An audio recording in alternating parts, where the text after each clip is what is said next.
Hello and welcome to USA Podcast. I'm David, your host. Thank you for joining me.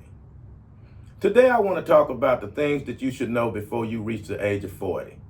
But before we get started, I want everybody to hit that like button, hit that subscribe button, and I'd like to say thanks to everybody who follows me and watches the channel. I really appreciate it. If an outcome can produce a feeling, then a feeling can produce an outcome. This is the law of reversibility. If fire can produce heat, then heat can produce fire. If a fan can produce wind, then wind can spin a fan. If sound can create vibrations, then vibrations can create sound. If wealth creates the feeling of freedom, then the feeling of freedom can create wealth.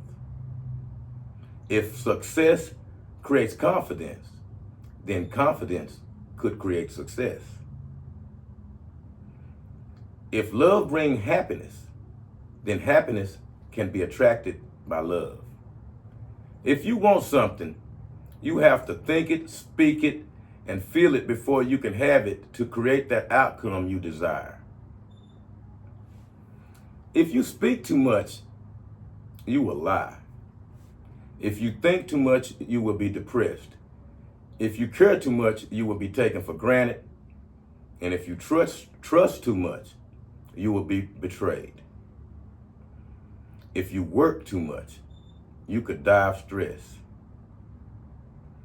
And if you make up too much, you could lose your beauty. Don't be too much, because too much could hurt you.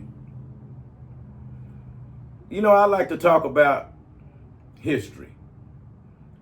During slavery in Louisiana on the plantations, the French dominated the area. And whenever black people ran away from the plantations, they would get branded with this brand called the Fleur de Lance, which is a French symbol. They would either get branded on their cheek or on their shoulder. And this was to show all the other plantations that this was a runaway slave. Now, the significance of this Fleur de Lance brand, it is the same logo that is on the New Orleans Saints football team's helmet. That is the logo called the Fleur de Lance, and it is a French heresy symbol. And it was branded on runaway slaves. Ironically, this is a team that is predominantly African American. Over 90% of the team is African American. And the logo on the helmet is a symbol that was used to brand runaway slaves. And I don't hear the outcry to take that symbol off of the helmets. There was an outcry in Washington, D.C. when the Washington Redskins had to change their name because it was very insulting to the Native Americans to be called Redskins and to have that logo on their helmet, and they changed the name and the logo. But yet, in Louisiana, the New Orleans Saints still have the brand, that Fleur de Lance, on their helmet. And the team is majority black.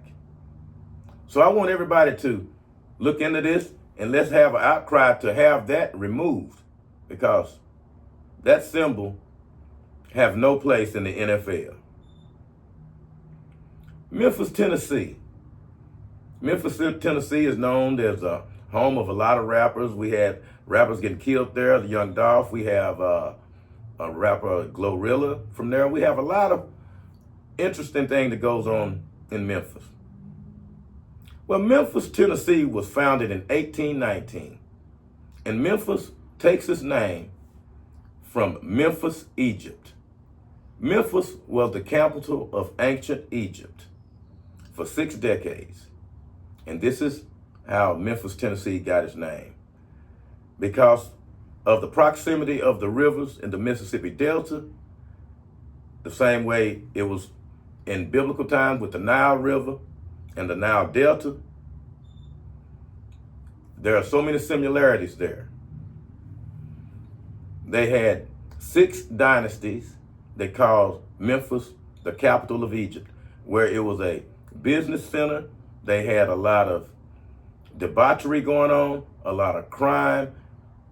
So this was one of the cities that is spoken about separately in the Bible. You hear the Bible talks in the Bible, it talks about ancient Memphis in the book of Jeremiah, Ezekiel, Joel, Isaiah, and Hosea. In the Bible, Memphis is called Nopad, N-O-P-H. And it's also called Mopad, M-O-P-H. So when you look for those in those scriptures, you see what is said about Memphis, Egypt. And it will really, really surprise you. So everybody take a look at your Bible and see the correlation between Memphis, Tennessee and Memphis, Egypt. It's kind of scary. You know, one of the most famous songs out there is Amazing Grace. It's sung everywhere, everybody know it, and it's one of the most well-sung songs of all time. Everybody seems to know it, and they love it. Well, it was wrote by a man by the name of John Newton in 1772. John Newton was a slave ship captain. He was very instrumental in the transatlantic slave trade. He was a slave owner, a slave auctioneer, and a slave ship captain. He later became a minister and had a conversion. Said because of all the things he went through, he changed the way he looked at life and the way he looked at slaves. And he became one of the biggest abolitionists. He fought to have slavery abolished after being a slave ship captain, after all of those horrific things that he did. He changed his ways and he wrote Amazing Grace. I'd like to talk about one of the black heroes that we have never heard about. He was a businessman in the 80s, one of the most influential, smartest, most brilliant, well-accomplished black men in the business world in the 80s. His name was Reginald Francis Lewis. He was from Baltimore, Maryland. He was a very gifted student who went to Virginia State University, also received scholarships to Harvard. He was an expert in business, and he was very good in the leverage buyouts of the 80s. He started several companies, and one of the companies that he actually bought out and changed the name, it was called TLC Beatrice International.